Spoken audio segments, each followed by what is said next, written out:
drames, à des tragédies. Et bien souvent, c'est pas comment gérer la chose. Amen. Mais ce message sera un message plein de foi, plein de vie, plein de victoire. Amen. Et plein de « j'en veux plus pour Dieu ». Amen. Alléluia. On va chanter. Alléluia.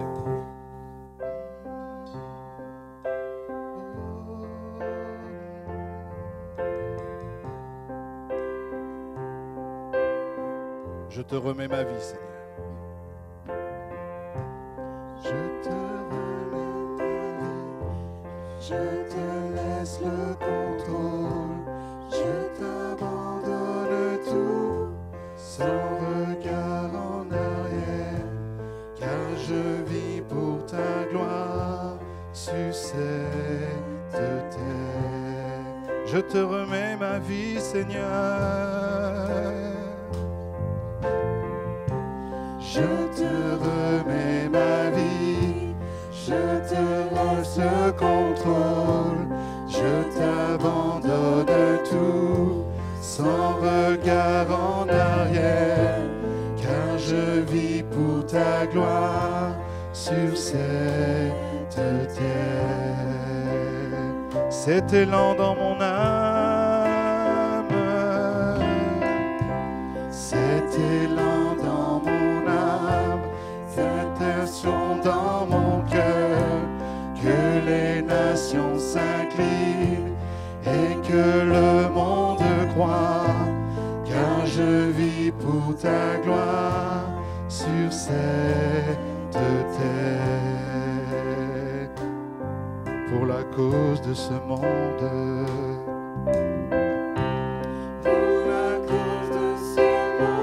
Brûle comme un feu en moi, viens embraser mon âme, que tous les hommes le voient.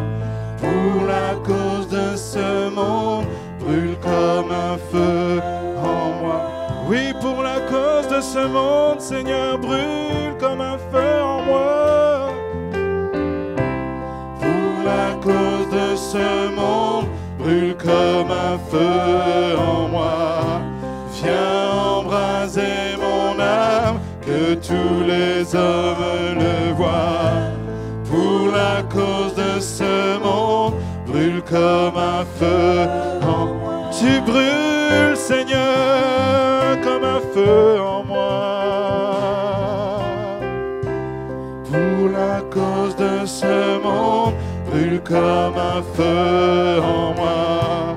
Viens embraser mon âme, que tous les hommes le voient.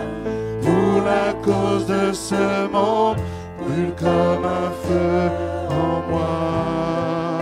Que tout genou fléchisse.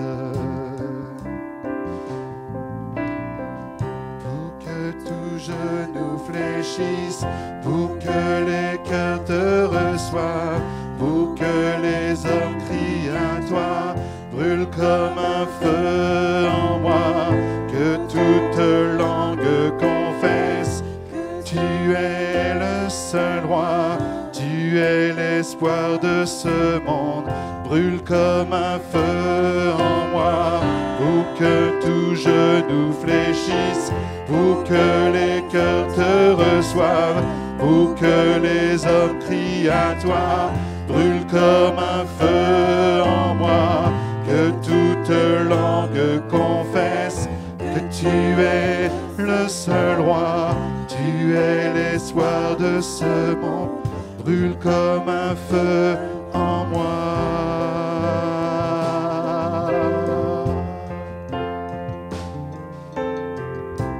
Pour la cause de ce monde, brûle comme un feu en moi. Viens embraser mon âme, que tous les hommes le voient. Pour la cause de ce monde, brûle comme un feu en moi. Brûle, Seigneur, brûle comme un feu en moi. Pour la cause de ce monde, brûle comme un feu en moi. Viens embraser mon âme, que tous les hommes le voient. Pour la cause de ce monde brûle comme un feu. C'est notre prière ce matin, oh Dieu, brûle. Pour la cause de ce monde, brûle comme un feu en moi. Viens embraser mon âme, que tous les hommes le voient. Pour la cause de ce monde, brûle comme un feu en moi. Brûle comme un feu en moi. Un feu qui ne s'éteint pas, Seigneur, comme un feu en moi. Un feu de plus en plus fort, oh Dieu, brûle comme un feu en moi. Anime, ravive ce feu en moi, Seigneur, brûle comme un feu en moi. Brûle comme un feu en moi. Brûle comme un feu en moi. Alléluia, Seigneur. Seigneur, c'est notre prière ce matin. Brûle comme un feu en nous, Seigneur. Seigneur, nous voulons faire partie de ces personnes qui sont embrasées, qui sont passionnées par ta présence, passionnées par ton amour, passionnées par ton œuvre, passionnées par les âmes, Seigneur. Oh Saint-Esprit, je prie afin que tu brûles comme un feu dans le vie de chacun d'entre nous, Seigneur. Seigneur, tu consumes tout ce qui n'est pas à ta gloire. Tu consumes tout ce qui fait obstacle, Seigneur, à nos prières. Dans le nom de Jésus, Seigneur, nous prions. Seigneur, façonne-nous, Seigneur. Seigneur, excite notre zèle et notre ardeur ce matin. Excite notre foi, Seigneur, ce matin. Que nous soyons ces personnes bouillantes, Seigneur, pour ton œuvre. Bouillantes, Seigneur, pour les choses du royaume de Dieu. Passionnées par toi, Seigneur. Passionnées par ce que tu veux faire dans cette nation et dans cette génération, Seigneur, dans le nom de Jésus. Dans le nom de Jésus. Seigneur, je prie afin que tu parles à nos cœurs, Seigneur, d'une façon forte ce matin. Je brise tout esprit de condamnation. Je brise tout esprit qui essaierait de tordre le sens de ce que tu veux dire ce matin, Père. Et je prie, Seigneur, qu'à l'issue de ce message, que la foi, Seigneur, que le feu de ton esprit, que la passion puisse être ravivée dans le cœur de chacun d'entre nous, Seigneur. Et que nous puissions faire de cette prière notre priorité, Seigneur. Brûle comme un feu en nous, Seigneur. Un feu que rien ni personne ne peut retenir. Un feu que rien ni personne ne peut éteindre. Un feu qu'aucune circonstance de la vie ne peut atténuer. Dans le nom de Jésus. Seigneur, brûle comme un feu en nous ce matin. Saint-Esprit, brûle dans nos vies ce matin. Dans le nom de Jésus, nous prions. Et nous prions, Seigneur, que toute la gloire te revienne ce matin. Que toute la gloire te revienne, Seigneur. Alléluia. Dans le nom de Jésus. Alléluia. Vous pouvez vous asseoir dans la présence de Dieu. Et on va applaudir bien, bien fort le groupe de louanges. Merci pour cette performance. À chaque fois, je demande au groupe de louanges de faire un chant qu'ils ne connaissent pas. Donc à chaque fois, c'est un défi. Ils sont obligés de marcher par la foi. Mais c'est bon, vous avez fait un bon boulot, vous avez assuré. Amen. Et Dieu est là. Dieu est là, sa présence est là. Et Dieu va nous parler ce matin de façon forte. Vous êtes prêts? Je ne sais pas si vous n'êtes pas prêts, moi je suis prêt. Vous savez, j'ai un peu je suis un peu dans l'attitude, vous savez, du gars qui cherche la baston. 1, 2, 1, 2. Et qui veut en découdre.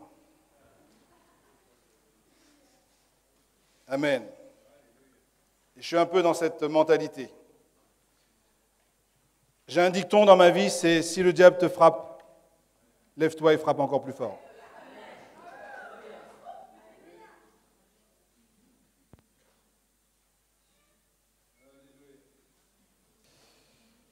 Gloire à Dieu.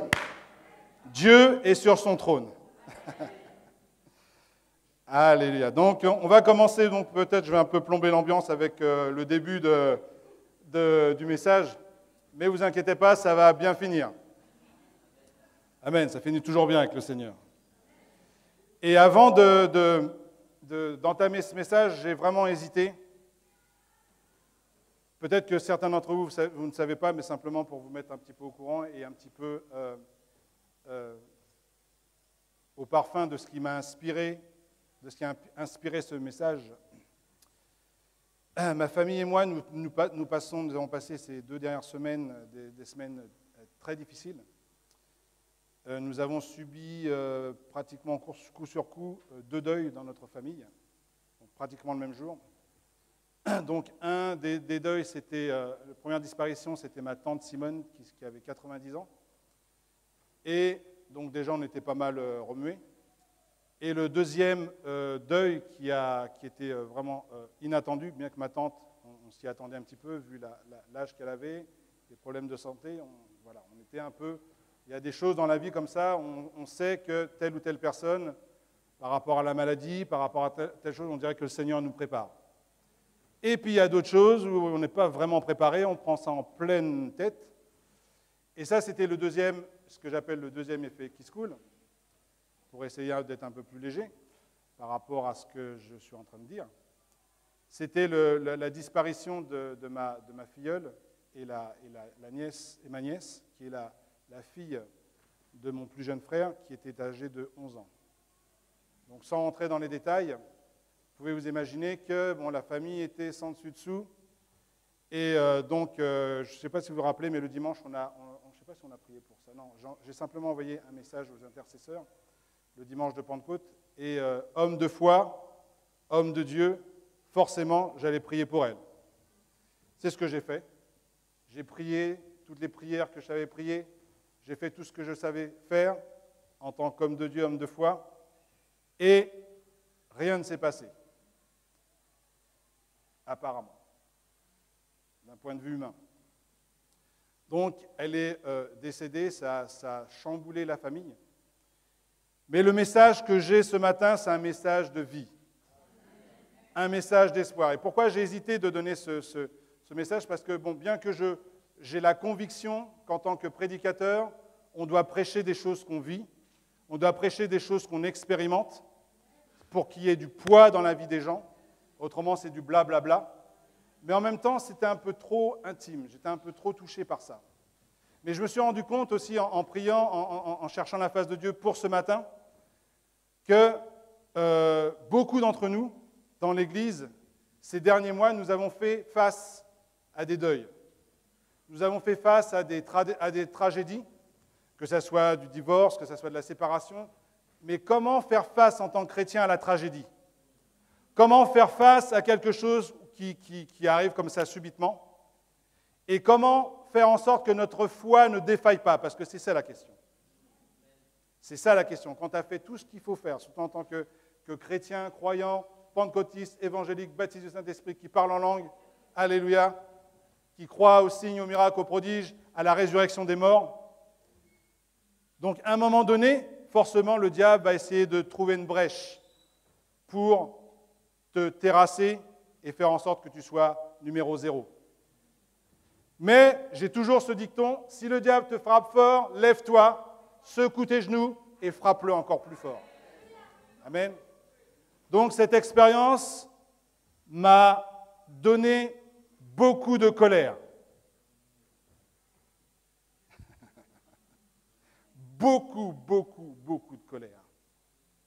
Mais en tant que chrétien, et ça je ne comprends pas, il y a des gens, des chrétiens, croyants, qui se mettent en colère contre Dieu.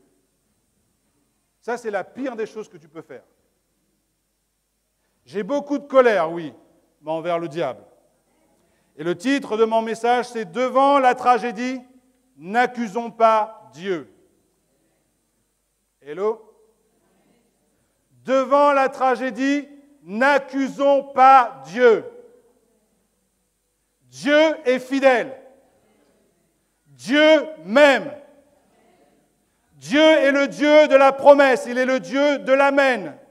Il est le Dieu de la guérison. Il est le Dieu de la restauration. Il est le Dieu de la résurrection.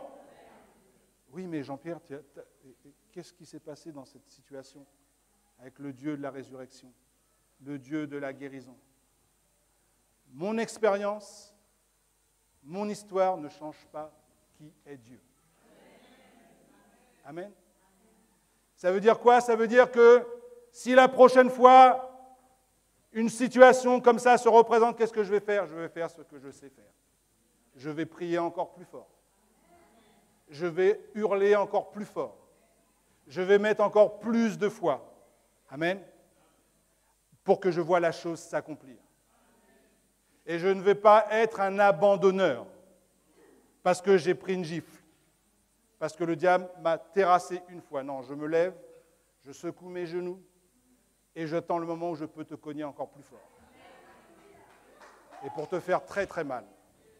Amen. Avec les armes offensives et défensives que Dieu m'a données. Amen. Donc une chose importante à savoir, une chose primordiale. Notre vie est comme un film, avec plusieurs épisodes.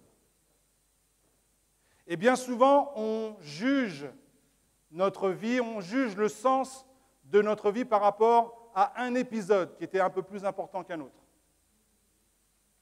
Et on se concentre sur cet épisode de notre vie, que ce soit un épisode heureux, où par exemple on est devenu champion du monde de je ne sais pas quoi. Alors on pense que c'est bon, ça c'est la vie. Je suis champion du monde, par exemple, j'aime bien le... ne me lapidez pas, j'aime bien les arts martiaux. Donc, j'aime bien la bagarre. Non, la bagarre on va dire, pas les arts martiaux. J'aime bien la bagarre. Avant d'être chrétien, j'aimais bien me bastonner, quoi. Mais en fin de compte, c'est quelque chose que Dieu a mis en moi. J'aime bien la baston, l'intercession. Donc après, j'ai découvert qu'est-ce que Dieu a mis en moi. Okay? Si j'aime ça, c'est parce que je déteste l'injustice. Je déteste voir le faible perdre. Et il y a quelque chose que Dieu a mis en moi et quelque chose que Dieu a mis en toi aussi, si tu aimes la baston. Quelque chose qui veut se lever et qui veut intercéder, prendre les armes pour faire mal à celui qui fait mal. Amen, j'ai nommé le diable. Amen. Notre combat n'est pas contre la chair et le sang, mais contre les principautés, contre les princes de ce monde de ténèbres. C'est lui notre ennemi. C'est lui qui a appelé le menteur, qui a appelé le voleur, qui a appelé celui qui détruit, qui vole et qui égorge. C'est de ça dont on parle. Devant la tragédie, le titre de mon message, « N'accusons pas Dieu ». Amen. Donc, je disais que notre vie est comme un film avec plusieurs épisodes. Et la chose importante, c'est que nous ne devons pas juger le sens de notre vie par rapport à un épisode qui soit heureux ou malheureux. Okay? Ce n'est pas parce que j'ai vécu un épisode tragique que je dis « Eh bien, toute ma vie, je mets tout à la poubelle ». Pas du tout. Même dans cet épisode tragique, Dieu est fidèle. Et j'allais dire, surtout dans ces épisodes tragiques, c'est là que tu vois la fidélité et que tu vois la bonté de ton Dieu. Amen. Et que tu vois que Dieu est pour toi. Et si Dieu est pour toi, même devant la mort, qui peut être contre toi? Personne. Amen. Les tragédies sont des parenthèses. Et tu dois prendre les tragédies comme quelque chose pour te repositionner. Te repositionner dans ta foi. Amen. Faire les bonnes choses. Fortifier encore les priorités. Si tu faisais quelque chose de bien, fais-le encore mieux. Amen. Mets encore plus de force. Mets encore plus de zèle. Mets encore plus de passion pour ce qui est juste. Amen. Si tu faisais quelque chose de mal, arrête. Amen. Comme je dis souvent, demain n'est pas une promesse. Aujourd'hui, tu es là. Demain, qui sait? Je ne sais pas. Donc c'est pour ça qu'en tant que chrétiens, en tant que croyants, nous devons vivre notre vie à fond. En vivant selon la perspective de l'éternité. C'est de ça dont il s'agit. Amen. Et on va aller un peu plus loin. Donc une des choses qui est importante, c'est qu'on ne doit pas juger le sens de la vie par rapport à un épisode de notre vie. Amen. Et prendre cet épisode, peut-être cette tragédie, pour essuyer ses genoux. Amen. Prendre son épée, l'aiguiser encore plus, pour être sûr qu'elle va bien découper le diable en petits morceaux lorsque tu vas l'utiliser. Être sûr que ton épée n'est pas émoussée. Amen. Chercher Dieu encore plus, de tout ton cœur, de toute ta force, de toute ta pensée. Comprendre les armes que Dieu nous a données et essayer de les utiliser avec encore plus d'efficacité. Amen.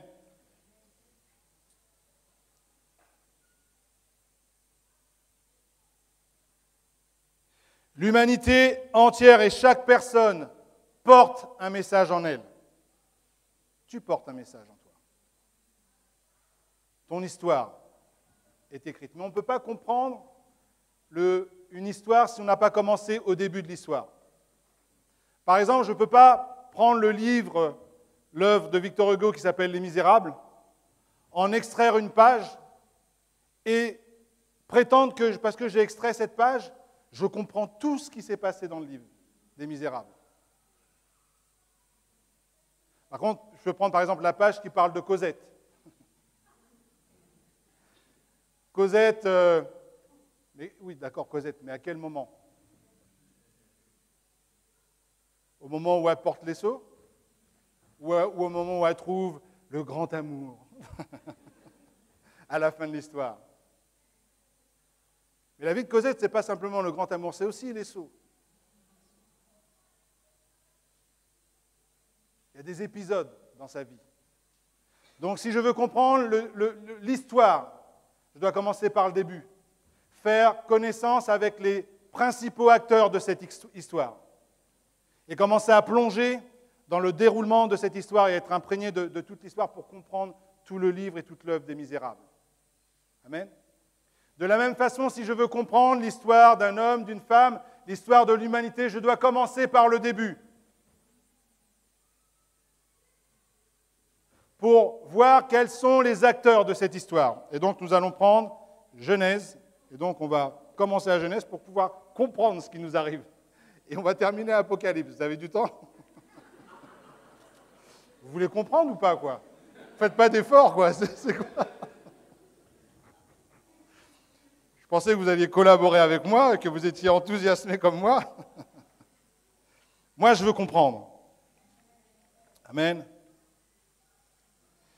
Et l'un des mots que j'ai entendu dans ma famille, lorsque nous avons fait face à cette tragédie, surtout envers Léana, ma filleule, le mot que j'ai entendu le plus, enfin 2 mots.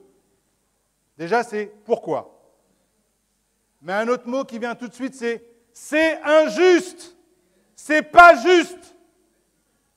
Et c'est pas juste. C'est pas juste qu'un enfant de 11 ans perde la vie comme ça. Mais je dois revenir au début de l'histoire pour commencer à comprendre. Pour comprendre pourquoi c'est pas juste. Amen. Et dans tout ce qui arrive dans nos vies, dans toutes les tragédies, dans toutes les choses que nous faisons face, nous devons toujours avoir en tête de se rappeler ce qui s'est passé au début. Pourquoi nous en sommes arrivés là? Pourquoi nous en sommes arrivés à vivre dans un monde qui n'est pas juste?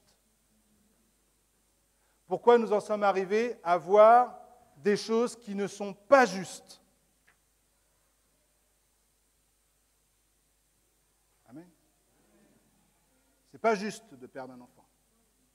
C'est injuste. Pourquoi nous sommes arrivés là? Alors on doit prendre Genèse chapitre 1, qui dit au commencement, j'aime bien ça, on commence par le début. Au commencement, Dieu créa les cieux et la terre. Et ensuite, donc on ne va pas tout lire parce qu'on manque de temps, mais à chaque fois que Dieu a fait quelque chose, il a dit c'est bon. Il a créé les cieux et la terre, il a dit c'est bon. Il a créé les animaux, il a dit c'est bon. Il a créé Chita, il a dit c'est bon.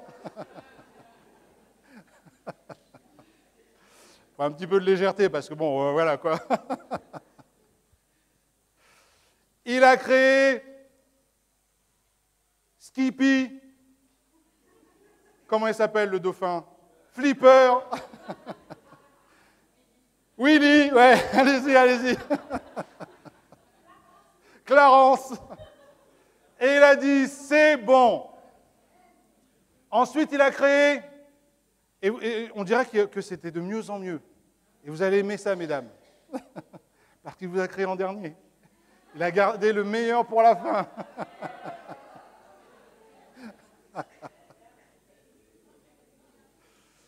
Les gars, on était là quand même, nous. Et quand il a créé l'homme et la femme, il a dit, c'est très bon. C'est très bon. Et Dieu a béni la création. Il a béni. C'était le paradis sur terre. Amen. Tout allait bien. Et bien souvent, en tant que chrétien, on s'arrête au premier chapitre. Et on dit, pourquoi, Seigneur? Ok, mon gars, attends. Il y a un deuxième chapitre et malheureusement, il y a même un troisième chapitre. Au deuxième chapitre, qu'est-ce que... Il a dit, Adam, j'ai un petit truc à te dire. Voilà, j'ai mis en toi ma nature. J'ai mis en toi mon amour. J'ai mis en toi mes sentiments. Et avec cette nature, tu peux faire tout ce que tu veux. Tout, rien ne t'est interdit. Rien. Excepté un seul commandement. Bon, aujourd'hui, dans notre belle société française, on a plein de lois. Je ne sais pas combien il y en a, mais même les athées, ils disent que Dieu est trop dur, alors que Dieu avait donné, après la chute, simplement 10 commandements, alors que nous, on est tellement intelligents et tellement sophistiqués qu'on a, je ne sais pas, des centaines et des milliers de lois. Et on en rajoute à chaque fois pour essayer de maintenir la paix. Mais Dieu avait donné dans le jardin d'Éden une seule loi, un seul commandement. Un seul commandement, et en plus, il a expliqué ce commandement à Adam. Il a dit, tu pourras manger de tout, tu pourras faire tout ce que tu veux, mais l'arbre de la connaissance du bien et du mal, tu n'en mangeras pas. Et je t'explique pourquoi, Adam. Ouvre grand tes oreilles. Car le jour où tu en mangeras, tu mourras. Mourir, qu'est-ce que ça veut dire? Alors je t'explique, Adam. Le jour où tu en mangeras, tu mourras, et en plus de ça, la mort va toucher toute la création. Non seulement ta descendance, non seulement tous les gens, tous ceux qui sont en toi, tous ceux qui sont... Mais ça va toucher toute la création. Et le mandat que j'avais pour toi, pour que tu sois le Dieu de ce monde, pour que tu sois le maître de ce monde, eh bien ce mandat sera donné à quelqu'un d'autre. Et tu seras un esclave. Toi et ta descendance. Vous connaîtrez la souffrance. Vous connaîtrez la mort, la maladie. Et vous connaîtrez l'injustice.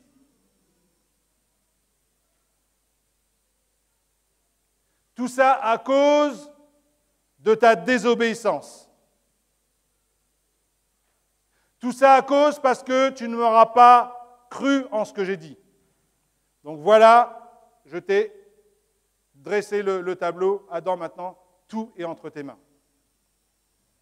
Le titre de mon message, devant la tragédie, n'accusons pas Dieu. Amen. Troisième chapitre, nous voyons un autre acteur qui arrive. Le destructeur, le père du mensonge, le père de la manipulation. Et en ce moment, on est en train de vivre une grande manipulation. Je ne sais pas, bon, sans être trop politique, mais voilà. Entre parenthèses, vous savez, Dieu a créé dans le jardin d'Éden, et je ne peux pas m'empêcher de le dire, Adam et Ève, pas Adam et Yves. Il y a une faute d'orthographe quelque part. Et il a dit à Adam et Ève, soyez féconds. Gloire à Dieu, multipliez la terre. Il n'a pas donné ce mandat à Adam et Yves, parce que Yves n'existait pas déjà. Amen. Je dis, je suis dans un... Voilà.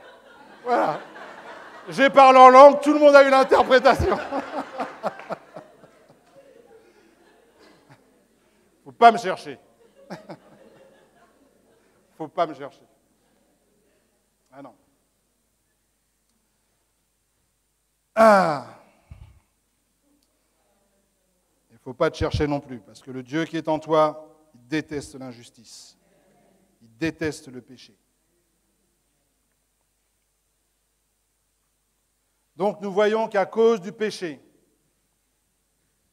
à cause du fait que Ève ait douté, quand Satan a dit « Dieu a-t-il réellement dit ?» Ben oui, il a dit.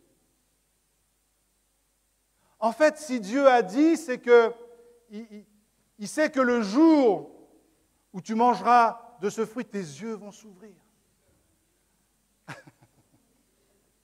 Et tu seras comme un Dieu.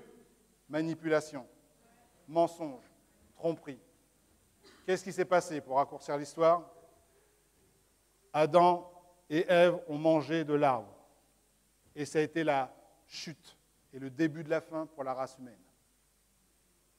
Et ensuite, nous voyons Dieu qui cherche tout de suite après. Dieu, notre bon Père céleste, notre bon papa.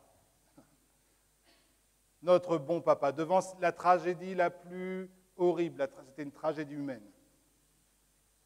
La chute de l'homme était une grande tragédie, était la plus grande tragédie, qui a donné naissance à toutes les autres. Et notre bon papa céleste, malgré ce péché, malgré cette faute, il a cherché Adam. Malgré ce péché, il a dit « Adam, où es-tu »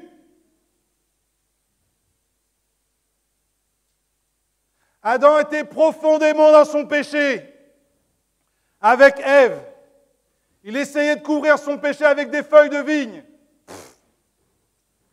avec sa propre justice. Et Dieu a dit, Adam, où es-tu? Et peut-être que Dieu te dit la même chose aujourd'hui, te pose la même question.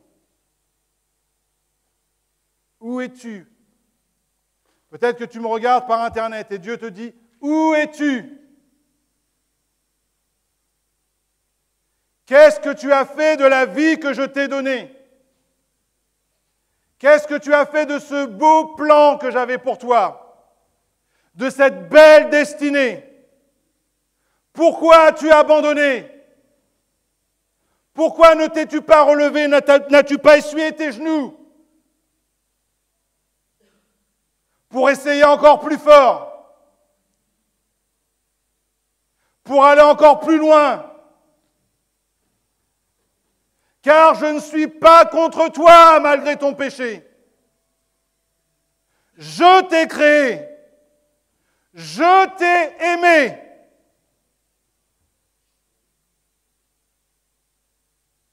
Et alors que tu me dis pourquoi, moi je te dis, où es-tu? Où es-tu? Où es-tu, mon enfant? Ma fille, mon fils, en qui j'ai mis toute mon affection.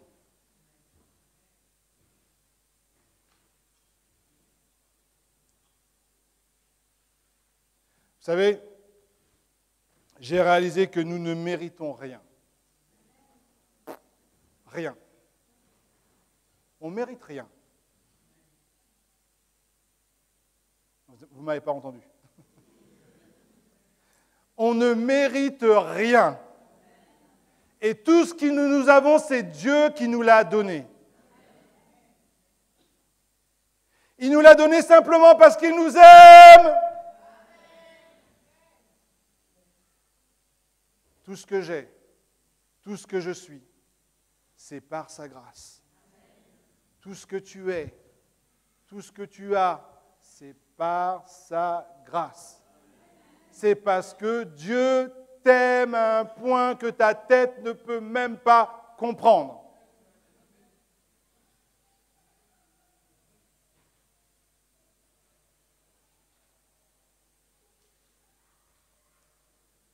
devant la tragédie, n'accusons pas Dieu.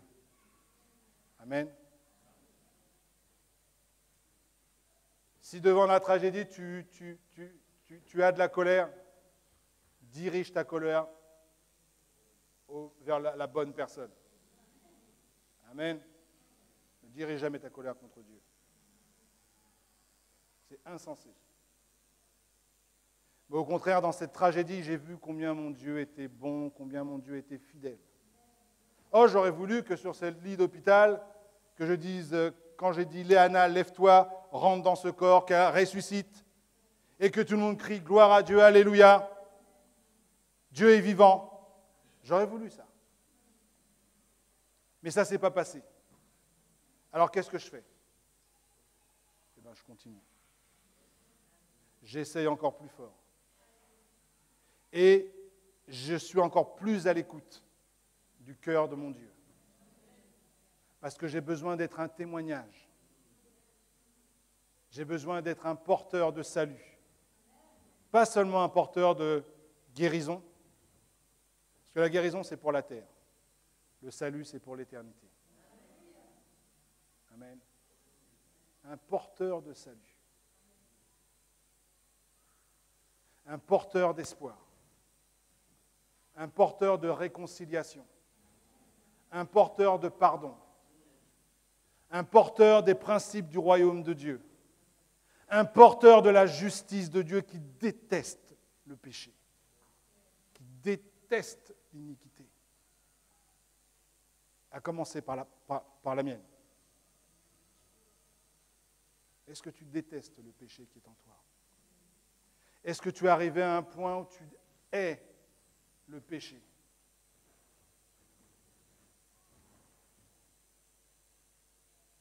Il y a deux raisons pour lesquelles nous devons haïr le péché. La première, c'est parce qu'elle a coûté. Mon péché a coûté la vie à mon Seigneur. Mon péché a mis mon Seigneur sur la croix. Et l'a fait souffrir ce qu'il a souffert. La deuxième, c'est parce que le péché donne de la puissance au diable. Est-ce que tu m'as bien entendu? Nos péchés donnent de la puissance au diable. Nos actes d'injustice donnent de la puissance au diable. La Bible dit que c'est la justice qui élève une nation. Et c'est pour ça qu'en tant que chrétien, on doit se combattre pour toute forme d'injustice. Parce qu'on sait que l'injustice rabaisse notre nation. On doit se tenir, on doit se positionner et élever la voix pour ce qui est juste et contre ce qui est injuste. Parce que nous savons que le péché et l'injustice donnent l'autorisation au diable de manifester son royaume et son règne. C'est pour ça que je déteste le péché. Et pas être ce chrétien un peu bizarre, immature, qui dit « Ah ben, on est en 2013, maintenant tout le monde fait ça. » Réveille-toi un peu. Réveille-toi. Le péché donne de la puissance au diable, parce que la Bible dit que le salaire du péché, c'est la mort.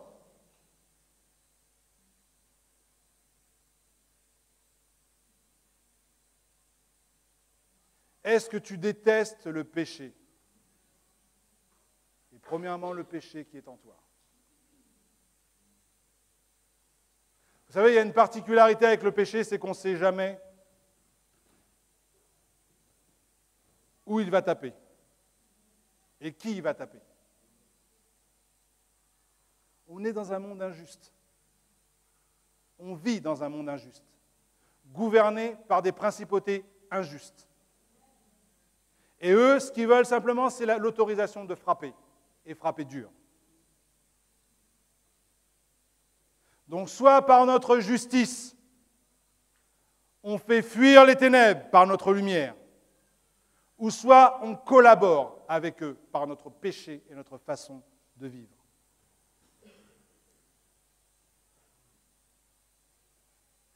Content d'être venu ce matin? Je déteste le péché. Je le déteste.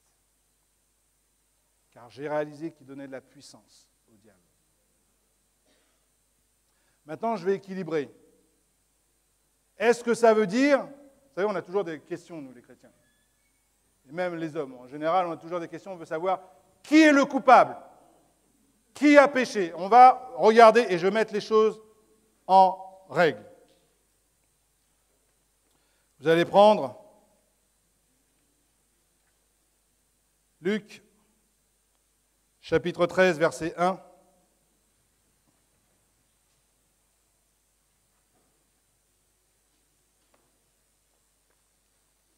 Vous êtes prêts pour la vidéo, les gars? Vous êtes prêts pour la vidéo?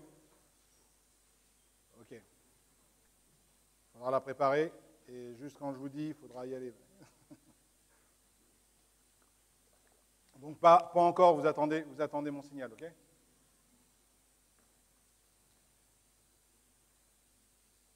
Luc chapitre 13, verset 1 dit « En ce même temps, quelques personnes qui se trouvaient là racontaient à Jésus ce qui était arrivé à des Galiléens dont Pilate avait mêlé le sang avec celui de leur sacrifice. » Donc on parle du gentil Ponce Pilate qui s'est lavé les mains.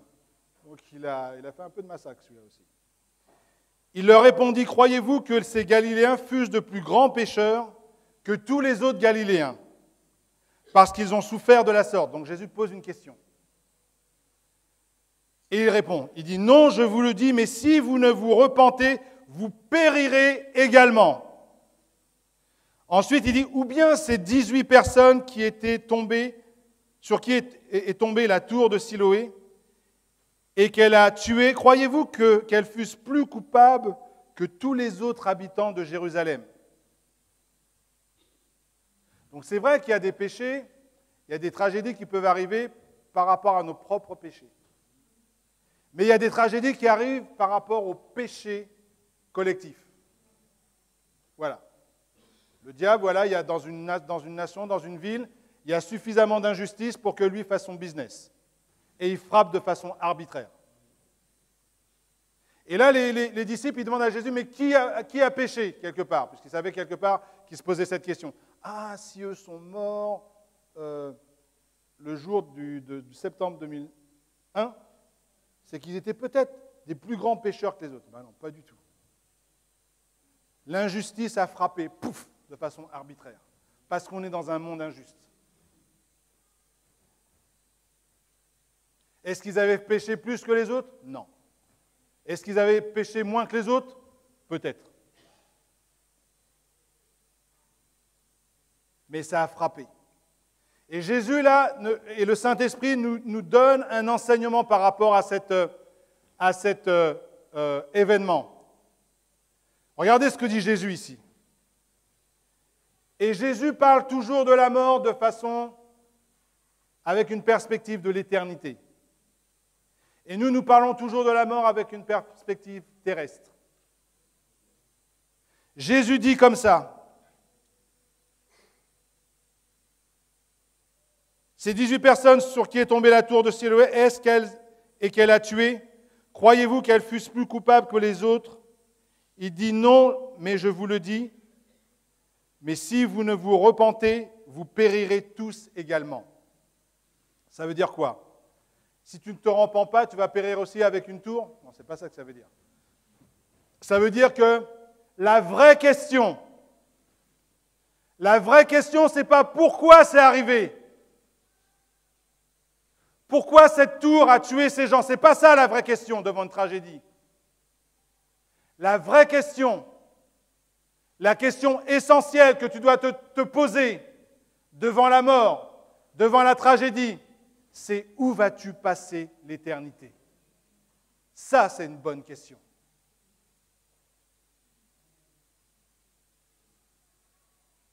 La Bible dit qu'il vaut mieux être dans une maison de deuil que dans une maison de réjouissance, parce que dans une maison de deuil, on se pose les bonnes questions. Et on arrête de faire semblant. Donc devant la mort, pose-toi les bonnes questions. Ok. c'est un drame.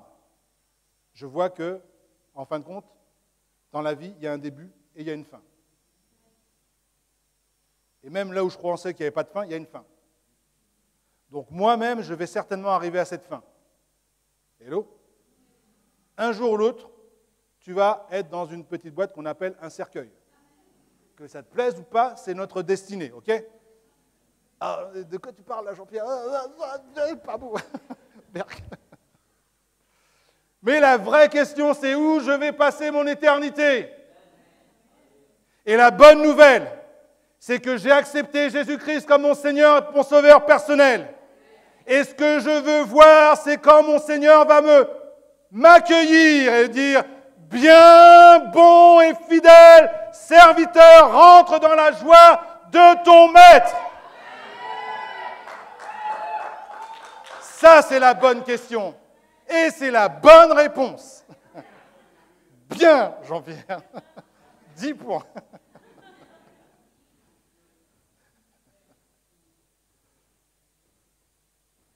La bonne question qu'on a à se poser devant une tragédie. Déjà la bonne question par rapport à nous-mêmes. Ok. En tant que chrétien, ça doit durer une demi-seconde.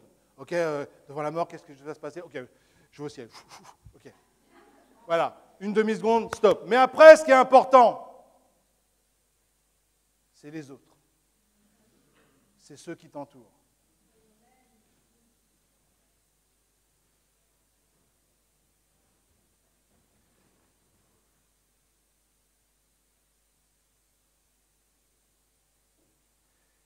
Et c'est à ce moment-là que l'amour de Dieu doit s'exprimer pleinement. C'est à ce moment-là que nous, en tant que chrétiens, porteurs de la consolation, porteurs de la présence de Dieu, on doit manifester le plus d'amour envers ceux qui restent. Pour qu'eux se posent la bonne question. Où vais-je passer mon éternité?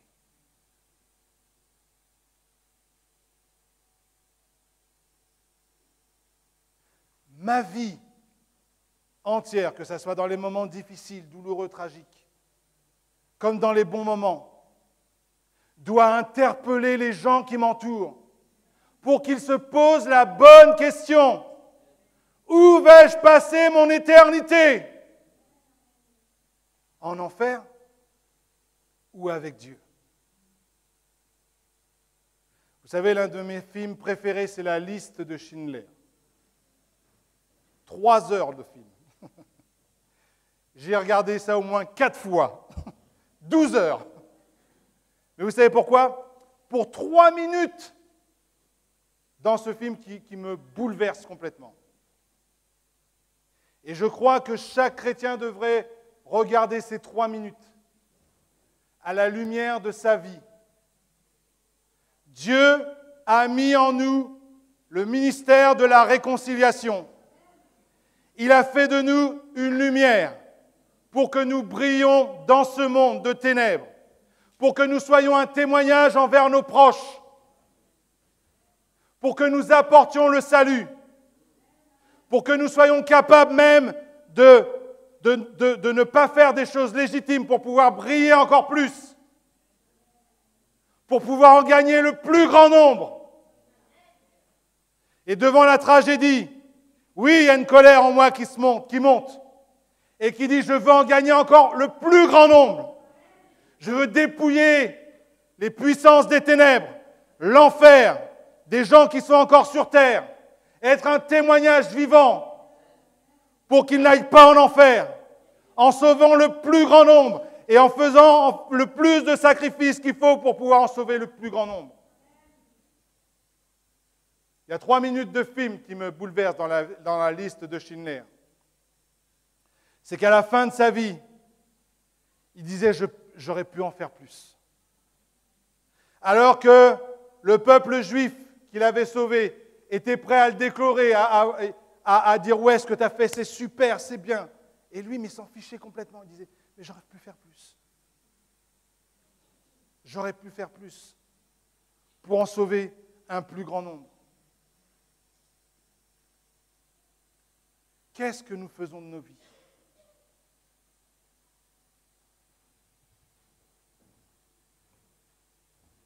regarder cette vidéo. Et identifiez-vous à Oscar Schindler.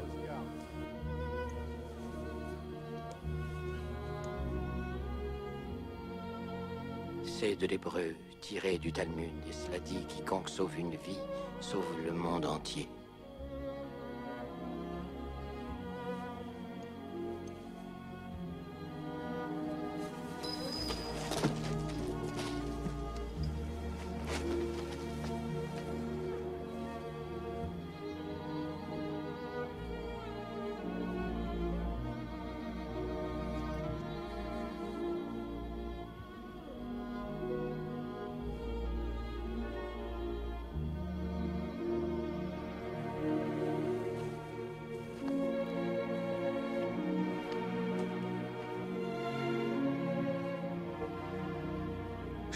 J'aurais pu en sauver plus. J'aurais pu en sauver plus. Je ne sais pas si j'aurais pu en sauver plus. Oscar, vous avez ici les 1100 personnes qui sont vivantes grâce à vous. Regardez-les. Si j'avais fait plus d'argent. J'ai tellement gaspillé d'argent. Vous n'avez pas idée. Si j'avais pu... Il va y avoir des générations grâce à ce que vous avez fait. Je n'en ai pas fait assez. Vous avez fait tellement.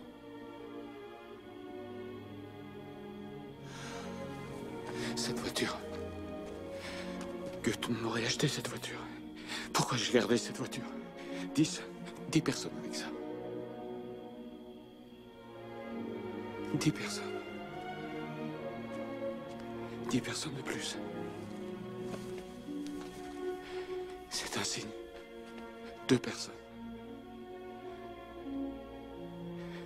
C'est de l'or. 2 personnes de plus. Il m'en aurait donné 2 pour ça. Au moins une. Il m'en aurait donné au moins une de plus. Une personne de plus. Une personne, cher. Pour ça. Je n'aurais pu sauver une personne de plus. Je ne l'ai pas fait. Je ne l'ai pas fait. Je ne l'ai pas fait.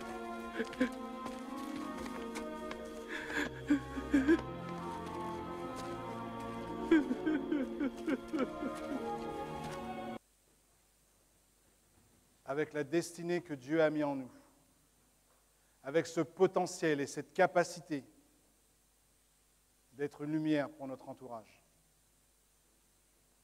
avec ce potentiel et cette capacité de collaborer avec le Dieu qui donne la vie éternelle. Amen. Et je ne veux pas un jour être devant mon Seigneur en réalisant que j'aurais pu sacrifier encore plus et que j'aurais pu sauver une personne de plus, 2 personnes de plus, 3 personnes de plus. Notre vie est un cadeau. Ne faisons pas n'importe quoi avec notre vie. Parce que Dieu compte sur toi. Et Dieu a besoin de toi pour être une lumière, pour être un espoir dans cette nation, dans cette génération. Est-ce que je peux avoir le groupe de louanges, s'il vous plaît? Alléluia.